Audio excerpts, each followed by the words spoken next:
मरने से पहले उस आदमी ने आखिरी बार फ्रिज खोला और जो थोड़ी बहुत बर्फ बची थी उसने आखिरी टुकड़ा चाटा। थोड़ी राहत महसूस हुई, लेकिन प्यास अब भी नहीं बुझी थी। फिर वो एक्वेरियम के पास गया, सोचा शायद उसका पानी पीने लायक हो, लेकिन छक्कर देखा तो खारा था। पूल का पानी भी समुद्री था। उसे समझ नहीं आया कि इतने बड़े और आलीशान घर में पीने लायक एक बूंद पानी क्यों नहीं है। अब उसे अपने किए पर पछतावा होने लगा। असल में वो चोरी करने आया था। सोचा था कि इस कलाकार के घर से पेंटिंग्स चुराकर अच्छी कीमत मिल जाएगी और फिर आराम की जिंदगी जी पाएगा, लेकिन गलती से अलार्म सिस्टम में गलत पासवर्ड डाल दिया, जिससे पूरा लॉक सिस्टम एक्टिवेट हो गया और खिड़कियां दरवाजे बंद हो गए। बाहर उसका साथी जो पासवर्ड हैक कर रहा था बस इतना कहकर चला गया कि अब खुद ही देख ले क्या करना है। ये सुनकर वो नाराज हुआ, लेकिन उससे ज्यादा जरूरी था किसी तरह बाहर निकलना। डर था कि अलार्म की आवाज से पुलिस न आ जाए, इसलिए जल्दबाजी में सिस्टम खराब कर दिया और स्पीकर तोड़ दिए। उसे लगा कि मुख्य दरवाजा लकड़ी का है, अगर उसमें छेद कर ले तो बाहर लगे ताले तक पहुंच सकता है, लेकिन गर्मी की वजह से ऐसी भी बिगड़ गया था और तापमान बढ़ता जा रहा था। पसीना बह रहा था। काफी देर तक दरवाजा रगड़ने के बाद लोहे की चादर दिखी। चाकू से खुरच कर देखा तो साफ हो गया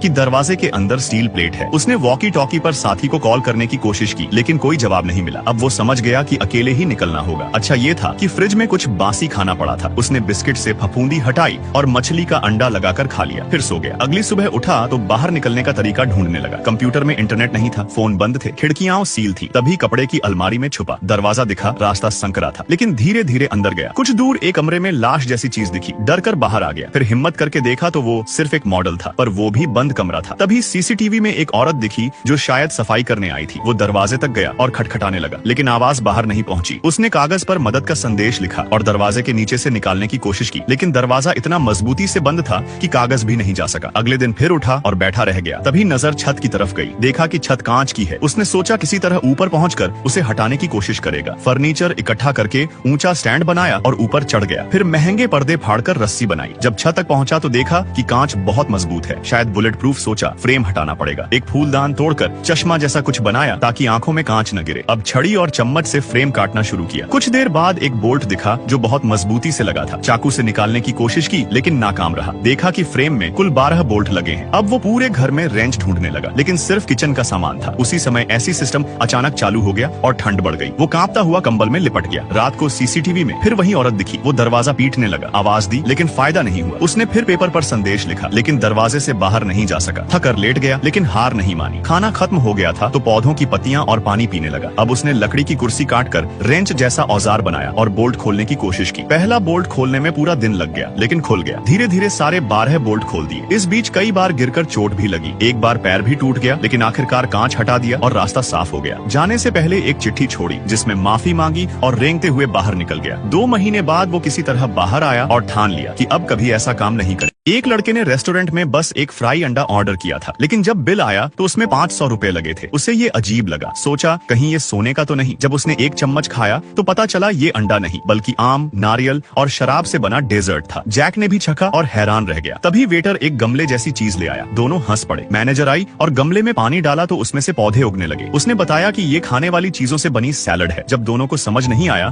तो मैनेजर ने उन्हें कम जानकारी वाला कहा। जैक को गुस्सा आया और वो सीधे शेफ प्रमोद से जा भिड़ा। प्रमोद ने बात को हल्के में लिया और एक जापानी वाग्यू बीफ का टुकड़ा निकाला। जैक ने भी अपनी एक रेसिपी सोच ली। उसने प्याज काटकर गर्म तेल में डाली और साथ ही बीफ को पकाना शुरू किया। फिर दोनों को मिलाकर खुशबूदार तेल और मसाले डाले और एक सिंपल प्याज बीफ फ्राई बना दिया। प्रमोद ने उसकी डिश को देकर अपनी तकनीक दिखाई। बीफ पर फ्लेम थ्रोअर से आंच दी, फिर स्मोक किया और फल जैसी खुशबू लाने की कोशिश की। उसे लगा कि चाइनीज खाना पुराना हो चला है और वो इस बार प्रतियोगिता जीतना चाहता था। हालांकि जैक ने कुछ नहीं कहा और चुपचाप वहाँ से चला गया, लेकिन प्रमोद ने बाद में उसका बनाया बीफ खाया और मान गया कि चाइनीज खाने में भी गहराई है। इसके बाद प्रमोद ने चाकू चलाने में मुकाबला करने की बात की। पहले उसने सैल्मन मछली की हड्डियां बड़ी सफाई से निकाली। फिर जैक ने उसे बराबर टुकड़ों में काटा और खाल को बिना फाड़े अलग कर दिया। फिर जैक ने अपनी मशहूर dish 3 cup chicken with rice बनाई, जिसमें वो चिकन को मसालों के साथ पकाकर मिट्टी के बर्तन में धीमी आंच पर तैयार करता था। उसकी छोटी सी दुकान बहुत लोकप्रिय थी, लेकिन एक दिन सामने ही एक बड़ी वेस्टर्न स्टाइल रेस्टोरेंट खुल गई, जिसमें प्रमोद हेड शेफ था। इंटरव्यू में उसने चाइनीज खाने को पुराना बताया, जिससे लोग नाराज हो गए और उन्होंने जैक को प्रतियोगिता में भेजा। मुकाबले में जैक ने बत्तख को काटकर अंदर खास चीजें भरी और पतों व नमक में लपेट कर पकाया। प्रमोद ने फॉयग्रा नाम की एक विदेशी डिश बनाई और उसे अच्छे से सजाया। दोनों की तारीफ हुई, लेकिन जीत प्रमोद को मिली क्योंकि उसकी सजावट बेहतर थी। हार के बाद जैक दुखी होकर गेमिंग जोन चला गया। वहाँ उसका गुरु मिला और उसे ये कहानी सुनाई। 2 छोटे बच्चे खुद का उगाया गेहूं और खुद से बनाया ब्रेड खा रहे थे। स्वाद भले साधारण था, पर मेहनत उनकी थी, इसलिए वो उन्हें सबसे अच्छा लगा। ये सुनकर जैक को बात समझ में आ गई कि असली असली स्वाद मेहनत और अपनापन होता है। उसी शाम उसे प्रमोद सड़क पर अकेले शराब पीते दिखा। असल में उसे पता चला कि उसकी जीत खरीदी गई थी और अब उसकी जगह उसकी प्रेमिका को प्रतियोगिता में भेजा जा रहा है, क्योंकि प्रमोद की स्वाद पहचानने की क्षमता कम हो गई थी। उसकी सारी रेसिपी एक किताब से थी। दोनों ने एक दूसरे से खुलकर बात की और मिलकर अंतर्राष्ट्रीय प्रतियोगिता में हिस्सा लेने का फैसला किया। जैक ने प्रमोद को चाइनीज खाना सिखाया और प्रमोद ने भी मेहनत की। प्रतियोगिता में उन्होंने मापो टोफू बनाई, जिसमें स्वाद और प्रस्तुति दोनों थी। उन्होंने ये मुकाबला जीत लिया, लेकिन फाइनल में उन्हें शिव शंकर से भिड़ना था, जो पिछले 2 सालों से विजेता था। फाइनल में सिर्फ एक ही जा सकता था, इसलिए प्रमोद ने जैक को भेजा। शुरू में वो कुछ नहीं कर सका, लेकिन फिर एक सिंपल नूडल्स डिश बनाने लगा। वहीं शिव शंकर ने एक सजावटी मिठाई बनाई। अंत में जैक नूडल्स लेकर सीधे शिव शंकर के पास गया और कहा कि ये वही नूडल्स हैं जो बचपन में आपने मुझे खिलाए थे। असल में शिव शंकर उसका पिता था, जिसने उसे बचपन में छोड़ दिया था। जैक सिर्फ ये दिखाना चाहता था